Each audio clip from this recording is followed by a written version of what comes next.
Namaku Ganes. Aku mahasiswi di salah satu universitas negeri favorit. Dan malam ini aku akan berbagi pengalamanku yang benar-benar merubah cara pandangku tentang makhluk halus.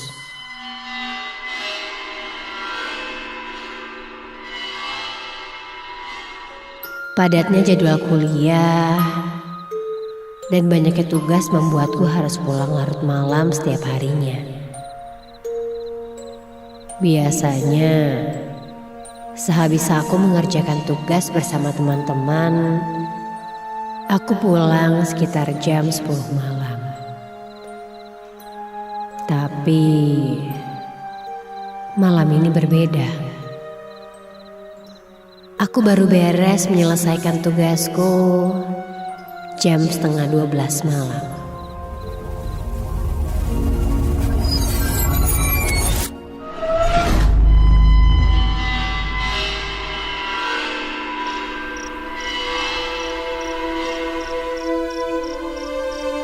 Malam itu, ketika aku hendak masuk ke dalam mobilku, handphoneku berdering.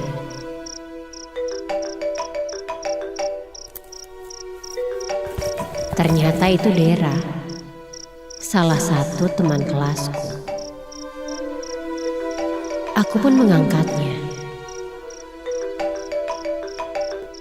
Iya, Der. Kenapa?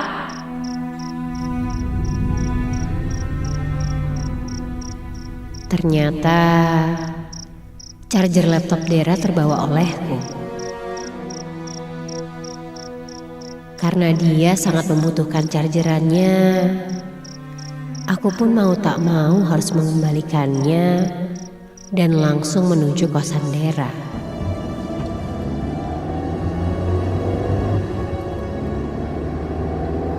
Semuanya berjalan normal. Aku menyusuri jalanan malam menggunakan mobilku menuju kosan Dera. Sampai akhirnya aku menyadari hal lain.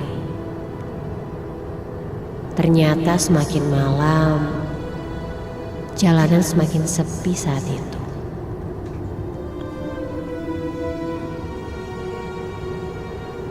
Semakin jauh aku mengendarai mobilku, suasana jalanan semakin sepi dan gelap.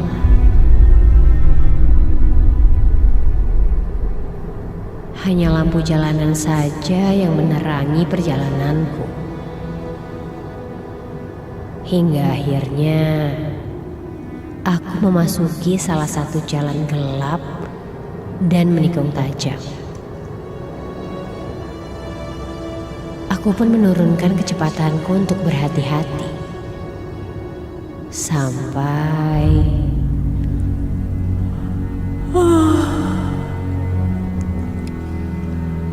tiba-tiba aku merasakan ngantuk yang luar biasa. Semakin lama, semakin ngantuk. Mataku sudah mulai berat. Untuk keselamatan, aku memutuskan untuk berhenti sejenak dan menepi.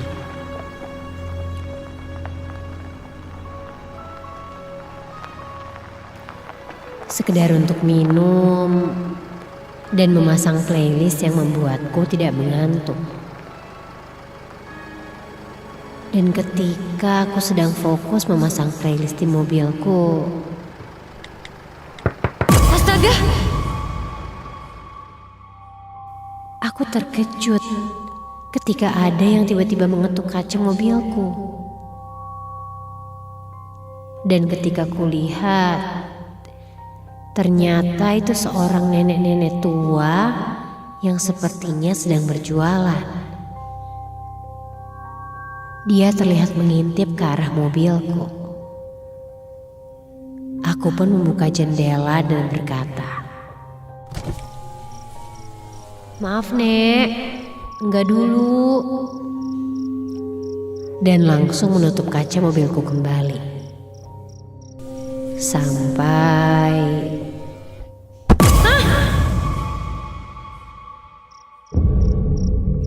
aku kembali terkejut ketika mendengar suara benda terjatuh tepat di atas mobilku.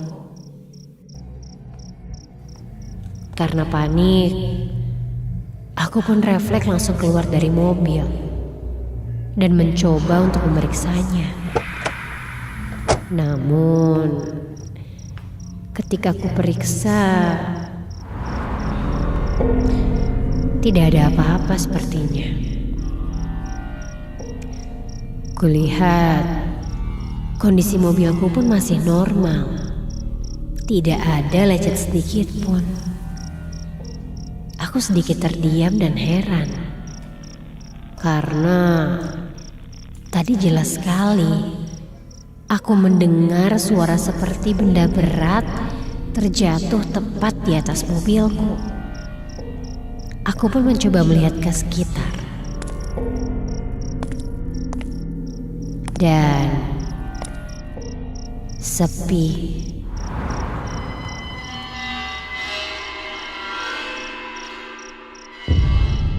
Dan seketika aku pun tersadar dan bertanya-tanya. Sosok nenek tua yang berjualan tadi kemana ya? Padahal tak lama aku keluar dari mobil. Nenek itu seharusnya masih ada di sekitar jalan ini. Namun ini tidak terlihat sama sekali.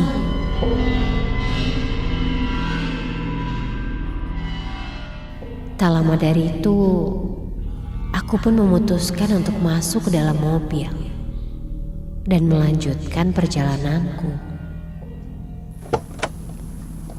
Dan ketika baru saja aku masuk ke dalam mobil, begitu aku melihat ke depan, dari kejauhan kulihat bayangan orang-orang.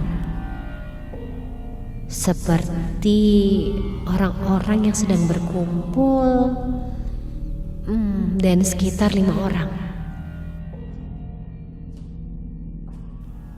Loh, kok tiba-tiba ada orang sih? Perasaan tadi sepi deh. Perasaanku mulai tidak enak. Aku takut. Mungkin saja mereka adalah pelaku begal atau orang jahat.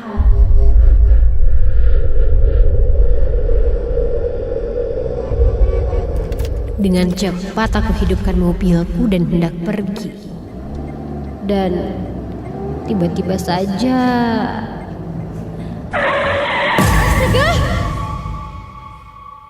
refleks aku mengerem mendadak karena orang-orang yang berkumpul tadi menghalangi jalanku. Woi, bosan hidup atau gimana sih? Teriakku kesal. Ketika kulihat orang-orang itu hanya diam saja dan tidak bergerak sama sekali. Dan seperti mematung. Aku pun mengedipkan lampu mobilku untuk memberikan isyarat bahwa mereka menghalangi jalanku. Namun, aneh sekali. Aku lihat kembali dan mencoba mensorot orang-orang itu dengan lampu mobilku. Dan ya Tuhan,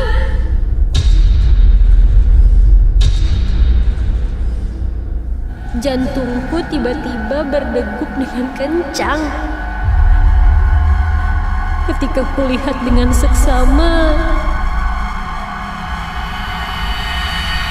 orang-orang yang ada di depanku ini kini berlumuran darah. Ya, Jelas sekali kulihat darahnya mengalir di sekujur tubuhnya itu. Dan tak lama dari itu, ketika kulihat ke arah spion belakangku,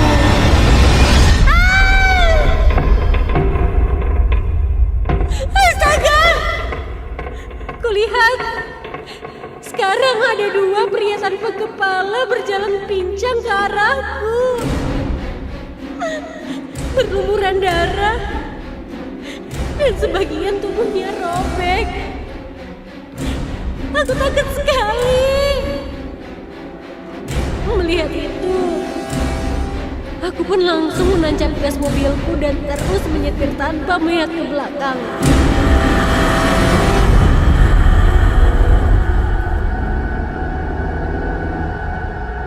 Hingga aku pun akhirnya sampai di kosan Dera.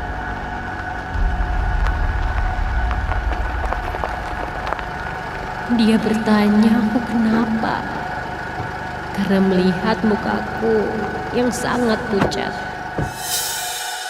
Aku pun menceritakannya pada Dera dan memutuskan untuk menginap saja di kosannya, karena sudah terlalu larut malam untuk pulang.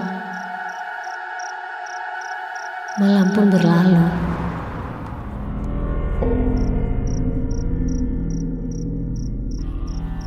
Kulihat Dera sudah tertidur pulas.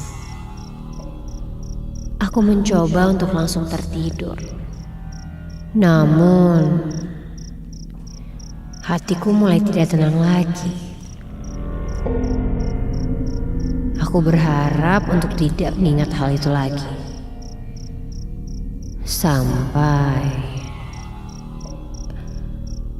terdengar suara seperti cakaran.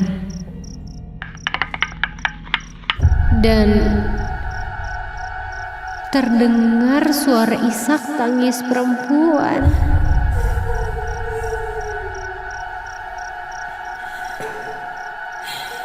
Aku mencoba untuk pura-pura tidak mendengar suara itu. Tapi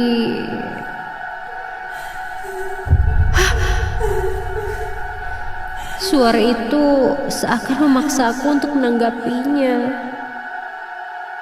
Aku mengintip ke sekitar. Dera masih terlihat tertidur pulas. Aku pun bangkit dari tidurku. Melihat ke arah sekitar, mataku pun masih menerawang ke sekitar kamar.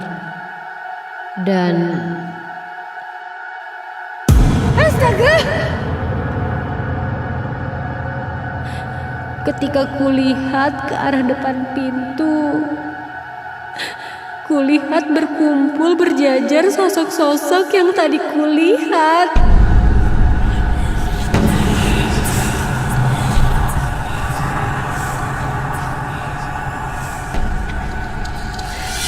Mereka menatapku dengan tajam, berteriak meminta tolong.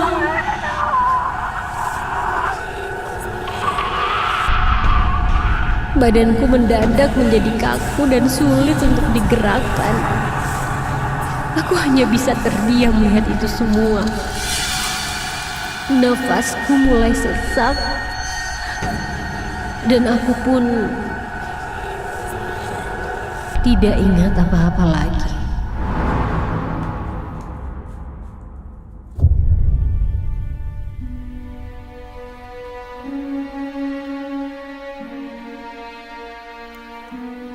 Keesokan paginya, ketika aku terbangun, badanku terasa sangat sakit sekali.